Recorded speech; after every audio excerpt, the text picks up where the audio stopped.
Baiklah, saya awali. Assalamualaikum warahmatullahi wabarakatuh. Perkenalkan, nama saya Arif Saputra dari program studi Teknologi Rekayasa Elektronika dengan NPM 257840006. Nah, kita di sini akan membahas dari apa itu flowchart. Flowchart atau bagian alur atau representasi visual grafis menggunakan simbol-simbol standar untuk menggambar urutan langkah proses keputusan dalam suatu sistem, prosedur atau algoritma program. Flowchart juga digunakan untuk menyederhanakan alur kerja yang rumit agar lebih mudah dipahami, dianalisis, dan didokumentasikan. Fungsi utama dari flowchart adalah memberi gambaran jalan sebuah program dari satu proses ke proses lainnya, sehingga alur program menjadi mudah dipahami oleh orang lain. Baik, nah, di sini kita akan menuju ke studi kasus yang pertama, sistem tugas. Mungkin nanti saya baca dan nanti saya langsung jelaskan untuk lebih cepatnya. Di sini dan di sini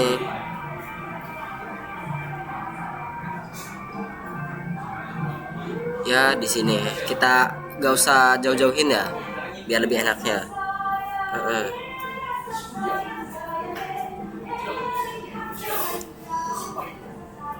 Sedikit lebih dekat, guys. Kita lihat aja, kita menggunakannya, kita copy aja, kita paste.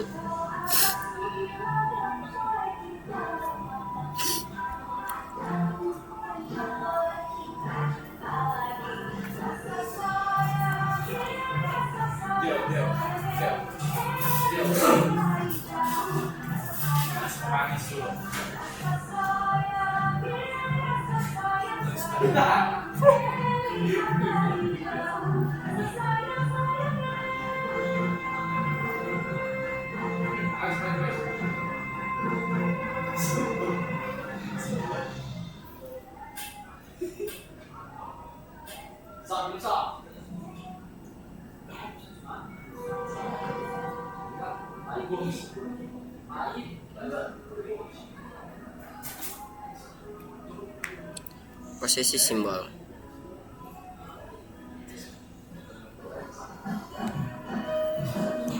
Di akhir juga kita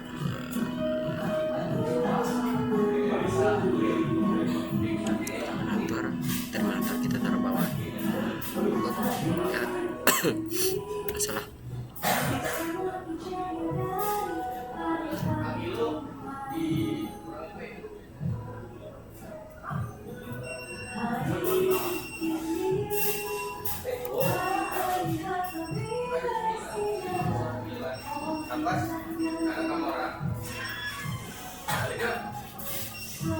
Ya, baik, kita akan isi.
Nah, di sini saya akan menjelaskan dari studi kasus yang pertama. Sistem keamanan aktif microcontroller harus melakukan pengecekan mandiri. Nah, di sini dia akan memulai sistem, kemudian menginisialisasi semua pin input atau outputnya. Di sini dia akan sebentar. Kayak ada yang salah sih. Oh, menyalakan ini belum. Sorry. Salah. Kita ganti dulu. Nah, sudah. Dia akan inisialisasi semua input atau output. Kemudian ini kan kita pertama menggunakan terminator, kemudian kita menggunakan prosesi simbol, dan di sini inputnya. Dia akan menyalakan LED indikator power hijau, dan kemudian dia akan mengecek koneksi sensor apakah ada menjadi dua, yaitu buzzer akan bunyi selama 0,5 detik sebagai tanda sistem siap, ataupun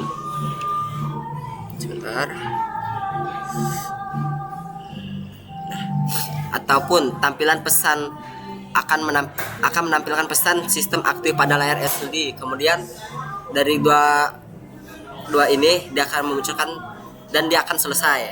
Dan kemudian kita ke studi kasus yang kedua. Nah, studi kasus yang kedua, sebuah lengan robot di pabrik memilah barang. Jika barang lebih dari 50 gram sebuah keranjang ke keranjang A. Jika kurang lebih dari itu masuk ke keranjang B. Kita bisa lihat di sini. Kita lihat tugasnya di sini, ya kan? Ya, benar lah. Iyalah. Kita menggunakan terminator.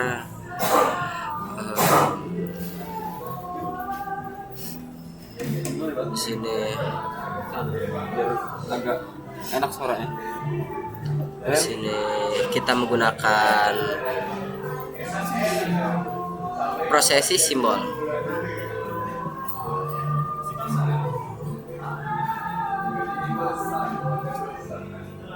Ya. Kemudian kita menggunakan desisi simbol.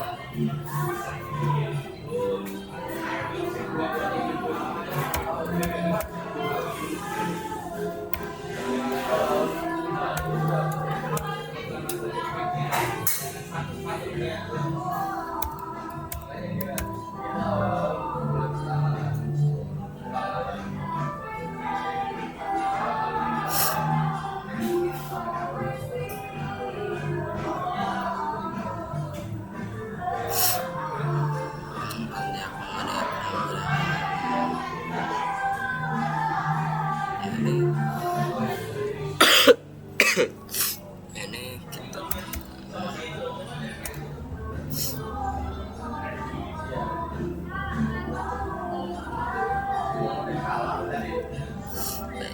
sini ke sini, ini ke sini, ini dia akan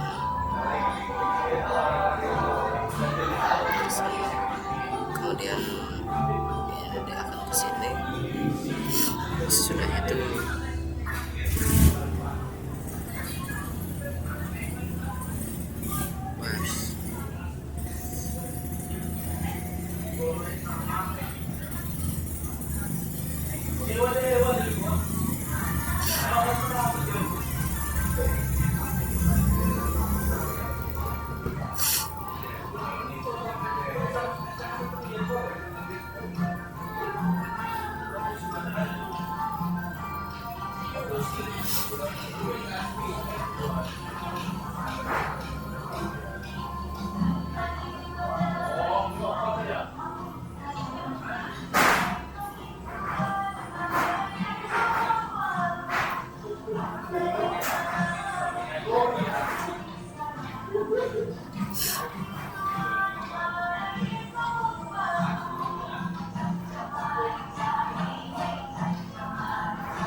Sebentar, saya cuma mengecek.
Nah, saya akan membahas studi kasus yang kedua.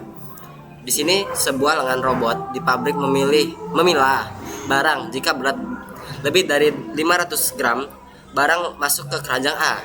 Jika kurang lebih dari itu, maka masuk ke keranjang B.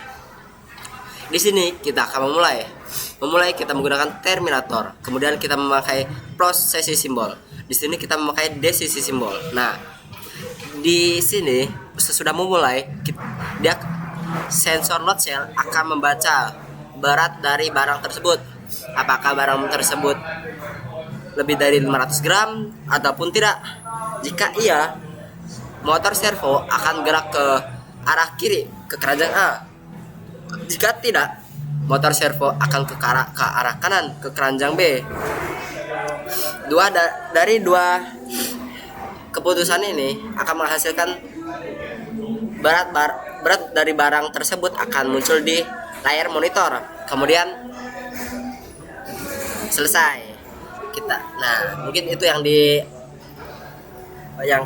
kedua ini. Kita akan ke studi kasus yang ketiga.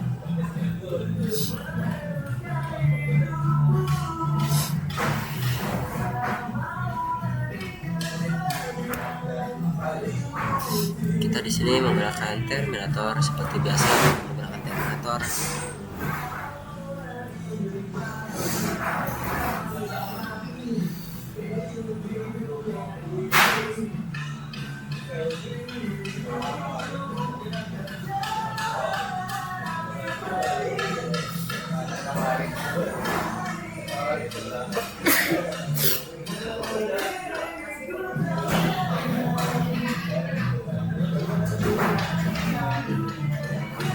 Di sini kita menggunakan ini.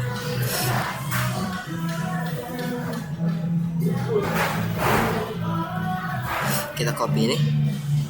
Cek, kita V. Ya. Aduh, kita salah.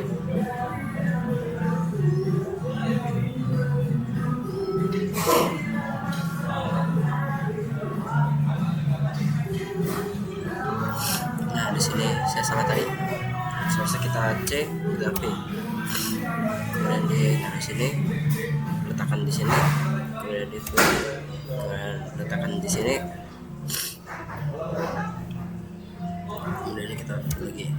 Kemudian letakkan di sini. Nah, Baik, sudah. Ini kita langsung arahkan ke sini. Ini pula kita arahkan ke desisimal. Ini pun kita arahkan ke sini.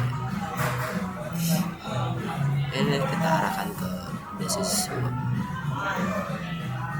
Prosesisimal. Ini kita langsung masuk ke sini.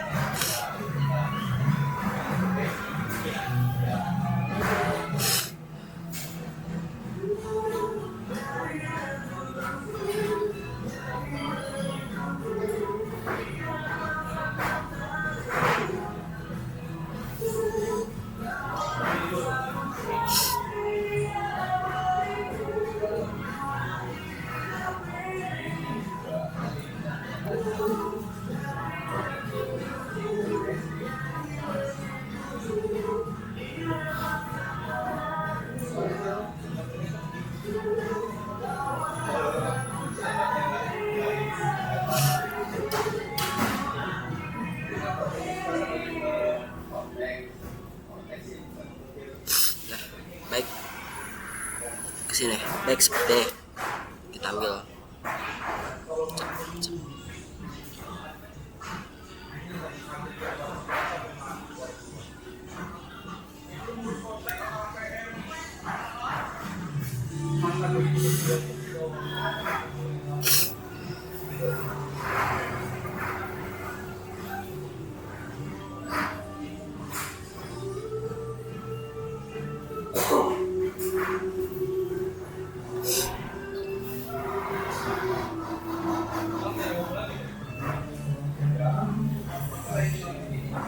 Teks kita delete, kita pindahkan guys.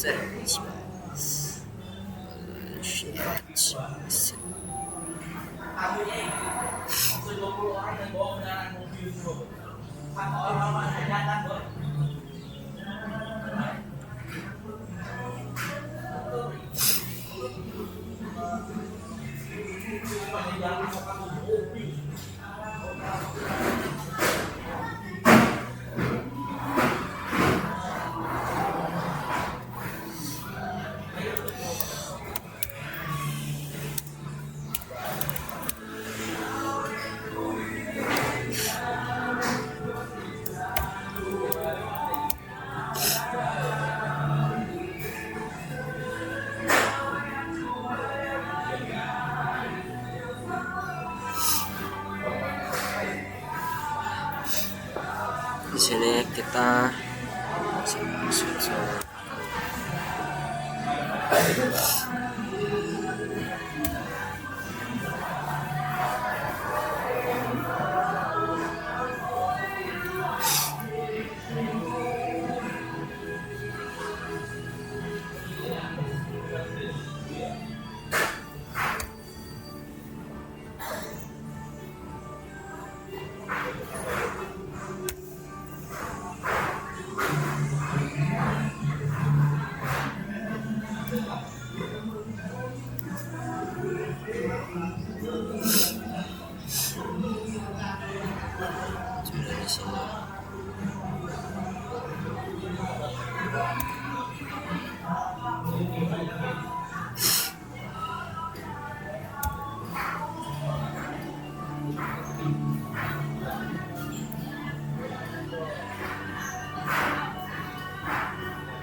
Nah, baik. Saya akan menjelaskan di sini. Dari studi kasus yang ketiga, sistem harus memantau suhu. Jika suhu terlalu panas, kipas akan menyala. Sistem tidak boleh berhenti agar tidak overheat. Nah, di sini kita akan memulai. Kemudian kita akan memakai sensor suhu. Kita memakai sensor suhu ya menggunakan LM35 atau DHT11. Nah, kemudian dia akan mengambil keputusan apakah suhu tersebut lebih dari 35 derajat atau tidak. Nah, jika iya, kipas pendingin akan aktif. Nah, jika tidak, kipas pendingin relay akan mati. Kemudian dari dua keputusan ini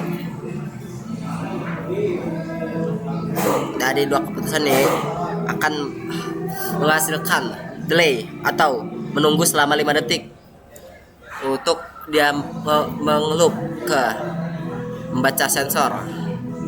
Nih, kita penjelasan di sini. Kerangka awal baca sensor suhu selesai dalam sistem embedded program ini biasanya tidak memiliki selesai karena berjalan selamanya. Nah, di sini kita bisa lihat di sini dia cuman delay selama 5 detik, kemudian balik lagi ke sensor suhu, kemudian balik lagi ke mengambil keputusan, kemudian ya atau tidaknya balik lagi. Dia jadi muter-muter terus.